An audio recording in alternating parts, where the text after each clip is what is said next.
Welcome back to the Pro Organizers Coach YouTube and podcast. On today's episode, I have Carlin Ankrum, and she has created a business called Snap Social, which I love the name, by the way, and thank you for being on the podcast. Thanks for having me. Excited to be here. I am so excited to have this conversation. So today we were talking about how we are going to help you, because I know for a lot of you that are starting, or even if you've been doing this for a while as an organizer, social media can sometimes be a very sticky point where, you would rather almost go jump off a cliff than to have to, jump off a cliff into water, not jump off a cliff, but jump off a cliff into water, then have to deal with your social media strategy. And so I think today is going to be super helpful for you all. What we're going to do is we are going to learn how to make the most of our social media efforts, because we all know we only have so much time as moms and wives, and a lot of us have full-time jobs doing other things. And then, of course, the tangible tips that we need to move the needle in our business forward, which if you've listened to me for any length of time, I am all about asking yourself, does this move the needle forward? Because if it doesn't, then don't even waste your time on it. Because just because someone said, oh, you should do that, or this is how it's supposed to be done. No, we've got to find what works for us and what moves our needle forward and what gives us the ability to do things the way we want to do them. We are growing this business not to build someone else's dream, not to live by someone else's rules. We are learning to do this for ourselves. And so I think this is an amazing conversation that is going to be so helpful for you all. We are definitely going to talk about some mental blocks. We're going to talk about the tangible tips, and we are going to talk about how social media is a relationship building tool, which I've not thought of it that way. And then the other thing that I thought was really cool that her and I are going to discuss is what's the difference between your call to actions internally versus externally.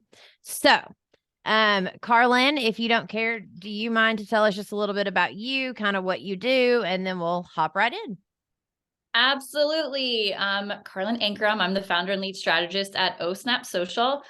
We are a boutique social media agency where we create content, strategies, and measure what's important to your business and overarching goals in order for you to, as you said, move the needle in business, because there's a lot of gurus out there telling you to do a lot of things. And I don't know about you, but it's exhausting. So, and I do it every single day. So we help business owners like yourself develop that plan strategy and help you create compelling content that ultimately leads to conversion, as well as raving and, paying, right? Mm-hmm. Fans and followers. So that's a little bit about me. I've been in the space, 13 to 15 years, something like that. Social media is not that old, right? It's fairly new on the scene, comparatively to other marketing tactics. Mm-hmm. And I have a journalism background, so writing has always been something that has been in my veins since a young age. And so it's really cool to be able to leverage that in my professional life as well. And starting Snap Social about 7-ish years ago, taking it full time for myself in 4 years. So it's been a journey. Yeah, which is amazing, because not only are you helping people in their businesses with their content or social media or whatever those things are, but you also understand the business side of it because you had to create your own online business. And so even though as professional organizers, we are, an in-service business, there's still, 50% of it is building the online business as well. Because if we don't have an online presence, if we don't have a website, or if we're not on Google, or, if we don't have any of those things, then no one's going to find us anyways. And so I love that you can understand the struggles of the solopreneur. Yes. Well, and I always, to borrow a phrase from kind of a social media mogul of sorts, Gary Vaynerchuk, he always says, if you're not online, you don't exist. And that echoes exactly to your point. Like, you have to have some sort of presence that is updated, that shows people who you are, as well as what you're about, and then your service-based offerings, if that, if that is kind of your product of sorts, air quote, product of sorts, as you're putting out there into the world. So yeah, absolutely. Which reminds me, right now I'm in the process of building a template that new organizers can use, where they download it, and then I have like a little course that comes with it that teaches them why it matters and like how to build out their website. So once they take the mini course, their website's done. Because love that. because I got so stuck along the way.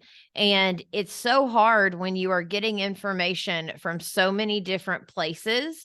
Like, yes, it's great to be online, but if all of your information is kind of all over the place because, Sally Sue told you to do A, B, and C, so you did that. And then, whoever told you to do D, E, and E, or, the information you have coming at you, you have to take it almost with a grain of salt. Take what applies to you. Like that is, I'm so big on telling my listeners, if what I say resonates, take it, use it, do it in your business. If it doesn't resonate for you, that's okay. Just leave it alone. Just because it's the way I've done it does not mean it has to be the way you do it. And as professional organizers, what I love, love, love about this industry is that each one of us can make it what we want it to be. Some people turn into, speakers. Some people help hoarders. Some people do more of the kind of Khloe Kardashian pantries. Like there's so many things in between of how you can make it your own based on who you are and who you want to help. But the overall arching theme is that we want to help people. And so when it comes to the actual like in-person stuff, a lot of us thrive. But when we come back home and we sit down to actually work on our business or our content, that's where we get a little stuck. Yeah, absolutely. And I think it's all the points you just brought up is something that I see across the board. I mean, similar with me, there's a lot of social media professionals out there, but at the same time, not everyone's me, not everyone's you. Like you have a unique personality, but you need to be able to translate that online so people know that. Yes. And so they can actually find their person that they choose. 100%. Yes. Exactly. Yes. You got it. Exactly. Yeah. So let's start a little bit, as we're kind of talking about this anyways, kind of the mental blocks that people get into when it comes to all of these things. Yeah. There is quite an uphill battle, I think, when it comes to mental blocks for business owners in particular, because we are perfectionists, a lot of us, or recovering ones, myself included in that bunch, and that we are so close and so passionate about what it is that we're doing that we tend to overthink everything, from content to caption to call to action to what platform we're even on. And then to overcomplicate it even more, we're hearing from, as you were mentioning, different gurus saying, you should do this, you should do this. Newsflash, you won't know what's going to work for you until you test it and tweak and learn and measure the metrics. And part of that, like mindset shift, and I didn't have this myself until recently, I will totally be transparent about this. I was at a conference and one of the speakers, Lauren Golden, she owns the Free Mama movement. She said on stage, we have to be willing to play our own game. And I was like, okay, tell me more things about that. She gave an example of her daughter was swimming in a swim meet. And her daughter was ahead. They were doing freestyle, was ahead of everyone else in the other lanes. She was about 2-3 strokes away from tapping the wall. And she came up for air and she looked around at where everyone else was. And would you believe she lost that meet because she looked up and see where everyone else was? She wasn't focused on her own goal in her own lane, quite literally. And that's same in business. We all have our own goals, or should, right? Our own goals that only we own. We don't need to pay attention to other people swimming in the lanes next to us. They have their own goal as well, right? And so it's us against whatever our goal is, our clock, whatever. We need to ignore as hard as it is, because they're all swimming in the pool, making waves, right? And distracting you. But you need to keep it focused. Put those blinders on and play your own game. Run your own race. Swim your own lap, right? Whatever analogy it feels right for you. Yes. Because that's the end game, is reaching whatever that goal is. And that ties directly into the concept of measuring what matters to you for your business on social. And I always see people like, I want 10,000 followers. Why? That's always my first question. Why? Because 10,000 followers don't matter unless you have 10,000 email addresses that go along with it. And then it still may not even matter, because if your emails aren't good, they may not even be opening. Yeah. Right. Yeah. It was, but like, you at least own that part. Yes. Right? Whereas like Zuckerberg like owns, for the, you know, for the lack of a better word, like everything. Owns the internet. Yeah. Facebook and Instagram. And he could be like, you know what? It's been fun. I'm going to go sail off onto the sunset in my yacht. It's been real. One, the mass hysteria that would probably happen. But two, thinking about that, once again, you don't own your followers. So why are we stressing out about growing it to this inflated number that I don't know who even dictated what it should be? When you can have just as much business with 100 followers than you do with 100,000 followers. And half the time, people that are showing you 100,000 followers aren't showing the struggle to get there, the burnout that got them there. And they're also, by the way, not showing you their bottom line. I was about to say, and a lot of times they don't show you the bank account either, because, for instance, I have a friend, and I won't even say her name, but she has a podcast. Yeah. And a lot of people that, you know, when you have a podcast, people assume that like, oh, you're making money kind of like YouTube off the listeners that, or whatever they think. Yeah. And I always thought that too, until I started my own. And I learned really quickly. So the lady that I know, she is up to almost 150 episodes. She has been doing this for almost a full 2 years now, that she has been putting out episodes. And she has not made a dime off of all of that effort, all of that time. And not that that's wrong. That's great if you can afford to do that. I personally cannot afford to do that. And so when I started my podcast, yes, it was about helping others, but I also had to be very strategic about the way I placed certain things and making sure that that I was actually going to get a return on investment for my time and for my effort. Because and it's so funny because I started a podcast a couple of years ago that was called Her Healed Heart. And I wanted to help people, quote unquote, declutter their physical space, their emotional space, and their spiritual space. And I thought that would be something that like people would latch onto. And it was crickets. Like, no, I was lucky to get like 2 downloads. I mean, like, it was so bad. And what I learned from that was it doesn't matter what you're putting out there until but the fact that I did go through that helped me learn how to do a podcast. It helped me learn what was working and what wasn't. And then, I've met other people that do very similar things and they're very successful. But for me, it was not what I was called to do.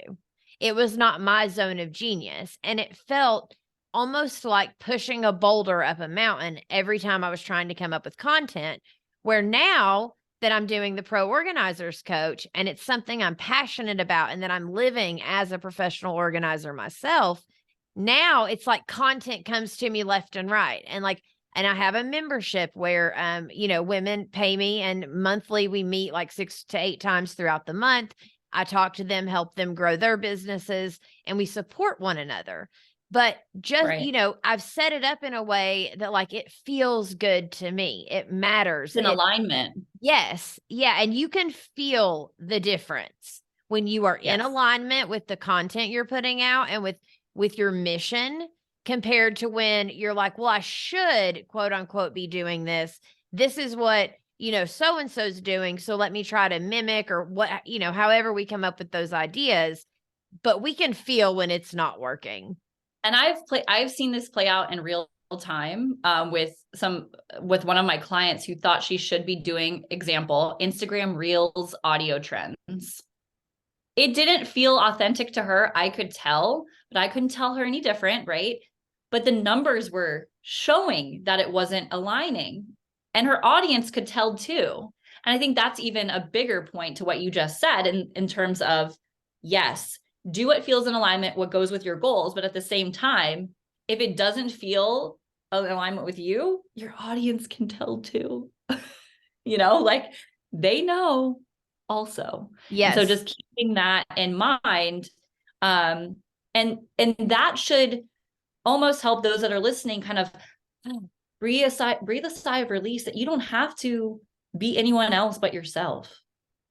And because people who are for you will be attracted to who you are, and people who aren't for you will be repelled by you, and good on them. Yes. See ya.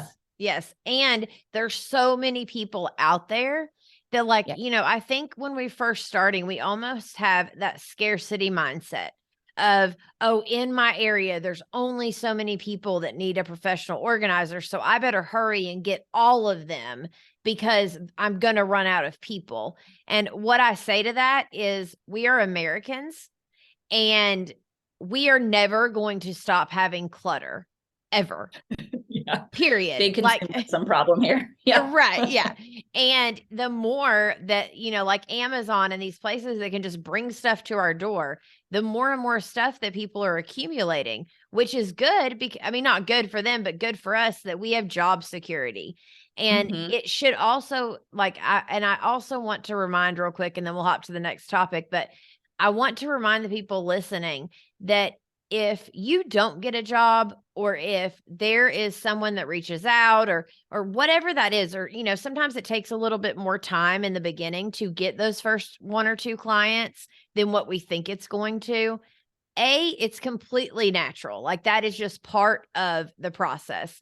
But B, I want you to remember that you being you, exactly what you said a second ago, Carlin, is if you are you are going to attract the right type of clients.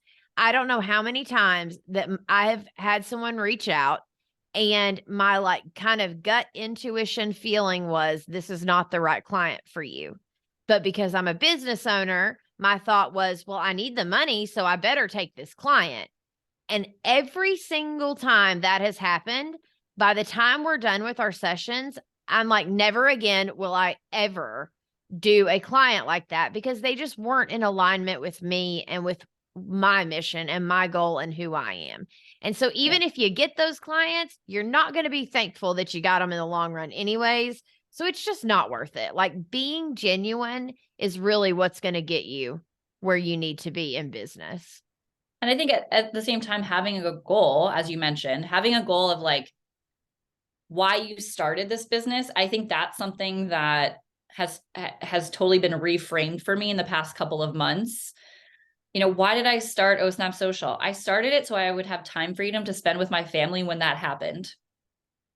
And now I have a 10-month-old who needs my attention all the time, right? Yes. And so thinking about that got fuzzy because I was chasing the dollar because some guru said that $1 million business was the thing to have. But at what expense, really? Yes.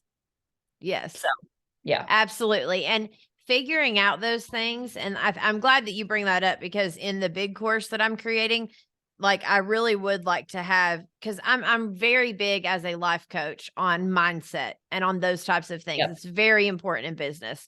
The more clear you get on who you are, the more your business can thrive. And I think it's huge to remember that whenever exactly what you said, of why did you start this in the first place? Going back to your roots and remembering, what was it that made me decide I'm going to start a business? And because as time goes on, we can easily veer off the path very easily. And we can We get get so distracted by the other people in the lanes swimming next to us. exactly. And we're like, oh, where are you all at? Oops. Okay. I just lost the race. Yeah. Yeah. That's a really good analogy for sure. Okay. So let's talk real quick about, are we on the 3 tangible tips? Let me see. I got a little stuck on the what are the 3 tangible things that business owners can do today to move the needle forward on their social media efforts? This is a great question and a very loaded but compelling answer, I hope. The 3 things quickly, and then I'll dive a little bit deeper into each. One is having localized content. We're going to talk about that in a moment. Having compelling calls to action, both internal and external.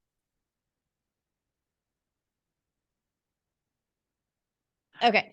Yeah. So we had to take a little pause there for just a second, but so we are on what are the 3 tangible tips business owners can do today to move the needle forward on their social media efforts? Absolutely. So the answer is simple, but I would like to dive deeper into each. So first is local content. We're going to talk about that. Next is there are different types of calls to action, both that you can do internally, meaning on the platform, as well as externally, leading people off of the platform. And then there are a few different ways to attract quality leads to your digital doorstep. And I'll just share a few of those as we kind of dive deeper. Perfect. Now, let's pop back to the top. So local content. I think this gets overlooked by a lot of business owners because we are, talking to the masses, right?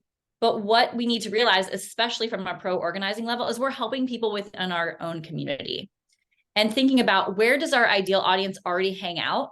Offline typically translates and trickles over to online. Example, a local coffee shop that is a hotspot on Sunday morning because everyone loves the homemade blueberry muffins. I'm totally making this up out of nowhere. Right.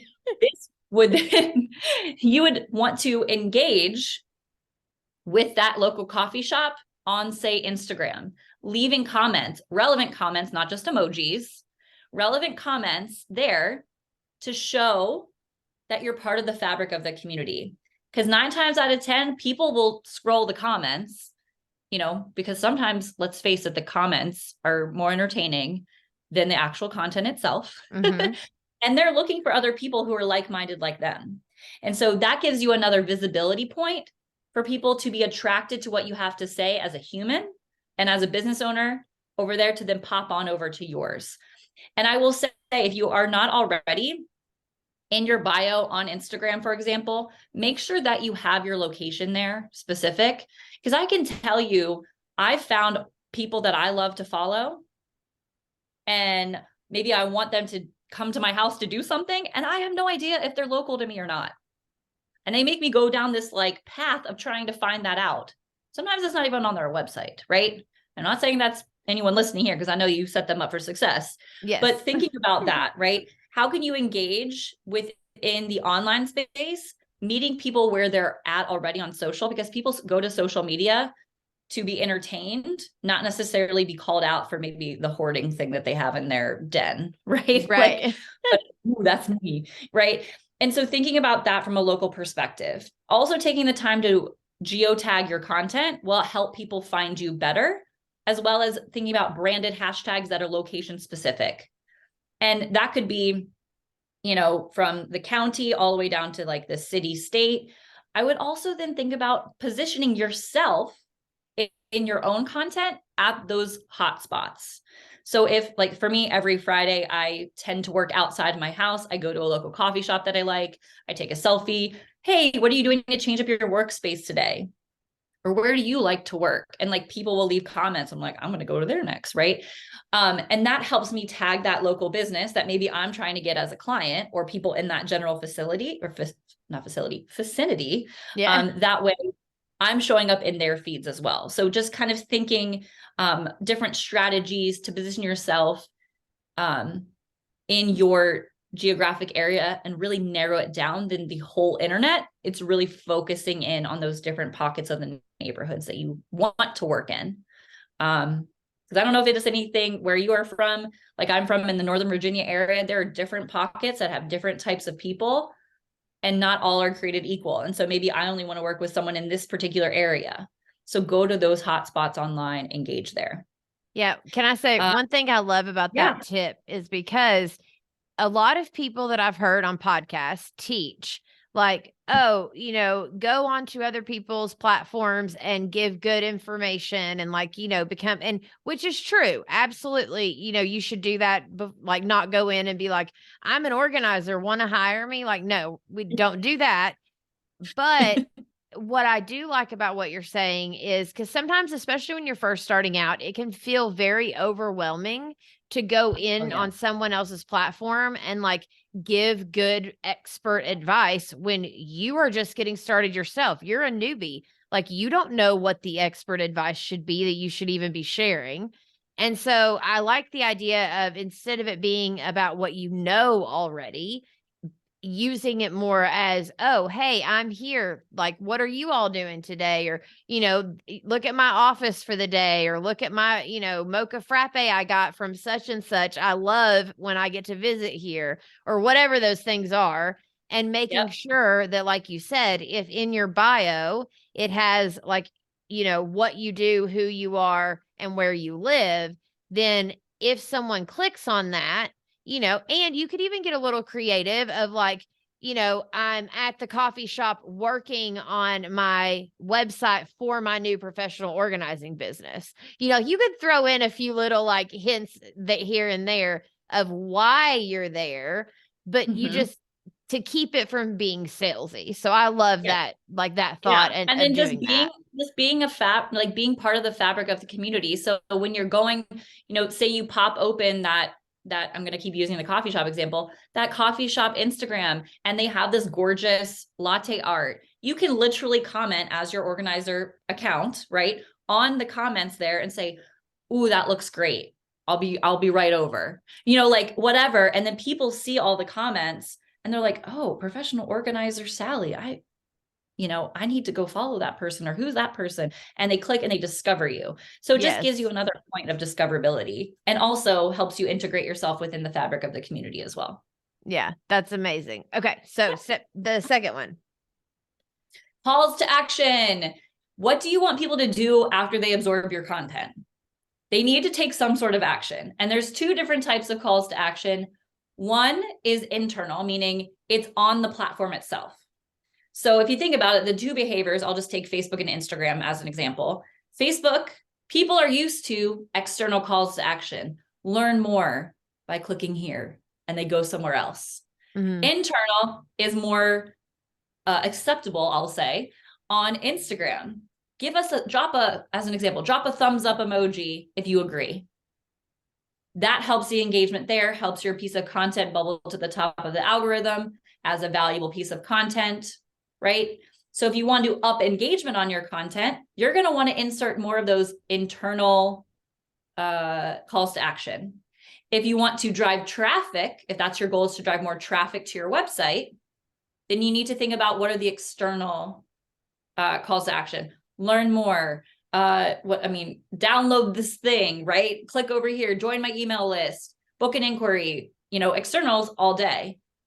But I also want you to think about these calls to action as invitations to develop relationships more on these platforms. What does that mean? Example, Instagram. People are used to engaging on the platform. One call to action that could eventually lead to an external call to action is, hey, I'd love to hear your thoughts. Send me a message and let me know. Then that becomes a conversation. Then you can then send a link to get someone to go somewhere else. And I think that is often, that step in between is often overlooked. Because I think something that's really beneficial, especially in a social landscape, is humanizing yourself as much as possible. And a lot of that means taking people from your content comments into more of an intimate conversation. Yeah. Right. And as a professional organizer, so there's two things coming up for me right now. One is that whenever I first started, I was not very big in social media. And so anytime someone would reach out to me through my website or whatever, and we would have a conversation, from the moment we have a conversation, I set it up in my phone, in my contacts, as like Sally with like an asterisk sign. And then I put the word organizing consultation. So I at least know that this is an organizing client. And so then whenever, like, 2 to 3 times a year, I send out a special or a deal, I literally am sending out that brochure or that deal to them one-on-one on their text messages. Now I would not overwhelm them by any means. Like 2 to 3 is the most for the year. Now, number 2 on that though, is that I have also, like, whenever, I had a member in our membership the other day. That's what it was. That she got the brilliant idea to go into her Instagram and make sure to go to each person that follows her and send them a direct message. Now, we all know that we hate those messages that come through that sound like a book and that, like, the cold messages of like, hey, I can get you 20,000 clients, blah, blah, blah. We all hate those. But these are people that were already following her. And so she sent them a message. She copied and pasted it, but did it one by one. So they felt like they were getting a message directly from her saying, in the month of June, I'm offering 20% off for your first session for any one of my followers that books their first session. So it was only for the people that had chosen to follow her on social media. And she kept it very short and sweet and to the point. And she actually got some feedback, some people reaching out that were interested, because because I think she took the time to, like, use what she had and then turn it into something more and just to try. And like I tell my girls all the time, plant those seeds. Like, tell people what you do, reach out to people, don't overwhelm them, don't sound, spammy, because then they're just going to block you. But even if it's just a quick little conversation of like, oh my God, I was thinking of you today, and another tip for organizers that I like to use is that whenever you have a phone call, because you don't always get the consultation or the session from the phone call. Some people just want to call you and talk and ask questions. But if you can at least get a little bit of information, and when you go to write down their information, oh, they had 2 dogs and 2 kids, and they had 1 boy, 1 girl. And so when you reach back out, you can be like, hey, so I was thinking about you. I was just curious how your kids are doing, or how this such and such, like whatever, however more specific you can get with people, the more they're going to be like, wow, she remembered that about me. Yep. And it's all about the personal connection is where you are going to get people. And that's a great, like, sales tactic too. Like, I'll make it about them. Yes. And I would say that same mentality should, and I shouldn't should you, right? Yeah. it can trickle over into your social media strategy, right? Because it's not about what you do for them. It's how you can hear what they're saying, hear their pain points, and here's what I can offer from that heart center versus, and again, whatever is alignment with that person, but thinking about that and listening to their pain points. So as you're having these conversations, and I love this, is as you're having these conversations, what are some of those FAQs that you're hearing? What are some of the pain points that you're hearing? Like verbatim, like as you're taking notes, what are they saying? What words are they using? And then how can you reverse engineer that and put it in content so that it hits the right people? Yes.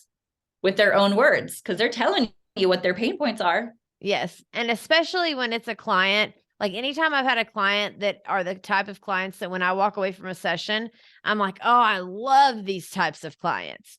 Those are the ones that I want to make sure to listen to their wording, to listen to all of their stuff, because we all have, like when you first start your business, you hear all over, podcasts, YouTube, whatever. find your ideal client. Let's talk about your ideal client. Well, how do you know what your ideal client is? You've not worked with anyone yet. Yeah. So, get your feet wet, kind of take about any job that comes along for the most part. And then you will start to figure out, oh, I like working with these types. I don't like doing these jobs. Like for me, there for a little bit, I was offering real estate cleaning as like an added service because I was like, oh, $500 to clean a house, like score, I can do that any day. Problem is that when it's a real estate cleaning and all of a sudden all that furniture's out of that house and you've got to go down into every little nook and cranny and everything, if all of a sudden $500 does not feel like enough. Yeah. Yeah. And Yeah. so sometimes you just got to try and see if you like it. If you don't, it's your business. Tweak it. Take it back off of the website and decide you're not doing that anymore. Or if it's something you love, then take what you learned from them while it's still fresh in your mind and add those notes to your website. Add those notes to your social media content because if not, you're going to forget it. Yeah. And it doesn't need to be a place where you overthink. It could literally be a 5-step Instagram story that you do. That could be quite literally right after you get off the call with somebody. As you're wrapping up your notes, I just had this amazing call with you don't even have to say the person. I just had an amazing, prospect call. We talked about this. Are you finding that you're having trouble with the similar things? And then have a poll sticker, right? Like then you can then see how many other hand raisers are in your current follower list. And then, hey, saw that you said yes to this poll. Follow up, build a relationship, engage with them because they are taking the time to engage with you too, which is pretty cool. And also the power of the internet and social in that capacity. Yes. Absolutely. Yeah. And also what you said about following up. I think we all miss those opportunities to follow up. It's literally like if someone calls, try to get back to them as soon as you can. Even if it's not a phone call, just send them a quick message and say, hey, I saw where you called. I'm busy right now, but what time would be good for you to speak with me for about 15 minutes? I'm available anytime today after 4 p.m. or whatever those things are. Same with, like if you send them a message on Instagram or they've given you a thumbs up or a like or whatever. Yep. Hey, I saw where you liked this post. I would love to know more about what you're going through. Not, I would love to have you as a client. I'm selling, here's my special for the month. No, I would love to know more about you.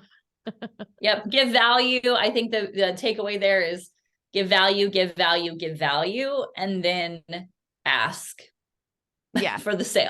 You're like, okay, I've given you lots of tips. We've already talked about it. I'm sharing a lot and you're one of my raving fans. How do I pay? How do I get you to convert into a paying one? You know what I mean? Yes. And I think you brought up a really good point, which is the third tip and strategy is attracting quality leads to your digital doorstep. And that is, again, giving value and then asking, but at the same time, telling people what you have to offer in a way that doesn't feel as spammy as most of social makes us feel. And so what does that look like? That could be anywhere from letting people know that you have a freebie of some sort, a clear the clutter checklist, right? Whatever, it could be simple. You're sharing the what, and you're not really diving into the how because the how is really hiring you. Yeah. Right. If they don't want to do it, signs that you need a pro organizer. Right. 1, 2, 3, here's my cheat sheet for knowing whether or not it's a good fit or not, and then that way you're utilizing some type of lead magnet professional tool that is getting the hand raisers to raise their hand, to take initiative, but at the same time, self-qualify themselves as to being a good fit. And I can't tell you, I don't know why as business owners, I mean, myself included in this, we are bashful at asking like, hey, I have this free thing that I know is going to help you, but like, I'm not going to tell anybody about it. Right. Like I only spent 6 months creating it. Yeah. Like I only spent forever creating my thing. Exactly. Yeah. Like, and I'm as guilty of it as anybody. And I will tell you, one time I like got out of my own way and I did it, right? That's the mindset block that happens a lot of like, oh, this isn't valuable. No one's going to find this valuable. I go and I share it, and then it gets picked up by someone who put it in their Facebook group who has like, 1,000 or so people in their Facebook group. And then I got 25 new leads from that person sharing the thing that I put out to the public. Right. If I had not shared that, it would have not gotten picked up and plucked into a community. And so that just shows you, if you're not sharing, you're not giving as much value as you can, and no one finds it salesy if you don't frame it in a salesy way, but you frame it in I heard this pain point. Here's how I'm solving it. You're welcome. Yeah. Right. Yeah. You're welcome. Yeah. Yeah. And yeah. And I mean, honestly, like it really is like, in my opinion, the best advice, which kind of comes back to what we were talking about earlier. The best advice is being yourself. It is learning how to, and which sounds easy enough, but sometimes, kind of like we were talking about with the mindset blocks and stuff, sometimes when we start a business, we don't know who we are. And so whenever we know who we are, we know what we want, but we don't like deep down know who we are. We don't know who our ideal clients are. We don't know, or we think we know. I've had so many people that are like, I think I want this. And then you try it. And then you're like, I can't stand that type of work, And Yes. but I think it's always like, you can never go wrong just trying. Like Exactly. literally as a business owner, the best piece of advice that I ever got was, and it was from a lady that had like $1 billion company she had created from the ground up. And like, they were like, what's your secret to being so confident? And she said, it's not confidence. It's the willing to learn. It's knowing that I don't know everything and that I'm willing to learn and pivot. Absolutely. And to me, that hit me so hard of like, if I can get up every day and come to my business with the attitude and mentality of, I am the student, I am willing to learn. And if this doesn't work, I can just pivot. It's okay. Absolutely. That, I mean, is everything. And I think it's the same with social media posts. You put something out, you see if it sticks. If it doesn't, okay, great. What's the next thing we can go to? Exactly. And it's also finding the platform that you like. I know like is it's like, I don't like any social, Carlin. Like, what are you talking about? Right. And I hear you people that are in the background saying, well, I don't like social media, period, but I feel like I have to do it. Find the 2 platforms. You don't need to be on all of them. No. The 1 or 2 platforms that your audience is hanging out on and that you like enough to be consistent. Example, I get majority of my business from LinkedIn. That's where a lot of my people are hanging out. But I also know Instagram, I love it. It's super fun. Things you hear from a social media manager. It's fun there. Yeah. I like the creativity. I like the visual component of Instagram. And I like that you can develop more personalized relationships with people on Instagram versus what feels more of like a stuffy, salesy relationship that you can sometimes have on LinkedIn. I think they're starting to like loosen their ties a little bit over there. But I also know people are, over there spending money as well. So I think those are my 2 that I play the most on. But then I look at my metrics and Facebook is driving the most traffic to my website. So all 3 of those things are at play right now. And the way that I position each is different. And that's a lot of extra strategic work and things like that. But you have to start somewhere. Start with 2 max. Max, if not just 1. Yes. Yeah. And do that really well and be consistent with it before you start to broaden your reach. Yes. Because the more, what is that? That saying of like, the riches are in the niches, but going broad, gets you broke. It's so true. Like going broad gets you broke. If you're like, oh, well, I have to be on all the things all the time, then not one thing is ever going to like take off because And I was just explaining this to some of the girls the other day that, it's kind of like when you start your organizing business. We kind of fall into a few different categories. Some women like just jump, they quit their job and they're 100% committed. They're doing this 5-6 days a week, crazy hours. Of course, the people that are doing that, they're going to see momentum faster than the ones that are like, oh, I'm going to start this as a side hustle, just kind of see if I like it, because I'm still working a full-time job and I'm a mom and I'm a wife and I'm, Yeah. if you've only got 5 hours a week to put into something compared to someone who's got 45 hours a week to put into something, of course yours is going to grow slower than the person with 45 hours. And it's exactly the same thing of what you were saying with the swimming analogy. Like, as long as you stay in your lane, you're going to get there. Now, you may be a little slower, quote unquote, in a time frame, but at the same time, you were still able to take care of all the other things that needed to be done in your life, instead of getting to the point of, I quit, no more, I'm burnout because I'm doing too many things all at once. Yes. I co-sign all of that. Having been there and being in the burnout phase, early last year, I feel like now I'm again with refocusing the why, getting clear on why I started the business in the first place. And I had also built it from a side hustle. I built it for 4 years on the side so that I could basically self-fund it, so that when I was ready to go full-time for myself, I didn't have to ask anyone for money either, to as a loan in order to get myself started. So it's a slow build. And I think it's also really unfair for all of us as business owners to compare ourselves to someone else, to whether it's the number of hours in a week, as you mentioned, how many followers someone has. Because what you don't see is the journey before all of the followers. Like, you don't see, people show you your highlight reel on social, right? Even if it feels authentic and real and more behind the scenes, like, there's still things people aren't sharing with you, right? And so it's unfair for you to compare yourself to people or feel like you have to keep up with the Joneses, right? In terms of social, because what works for one organizer and their audience isn't going to resonate with yours. So really, again, going back to the same point, be yourself, post what feels right that you can feel consistent doing, share your value before going in for the sale, integrate yourself within your community on social, right? Right. As well as in real life. You love a good real life connection these days. Yep. Right. And think about, what action do you want your audience to do after they absorb your content? Yeah. Perfect. That is a perfect summary and summarizing all this up. I love it.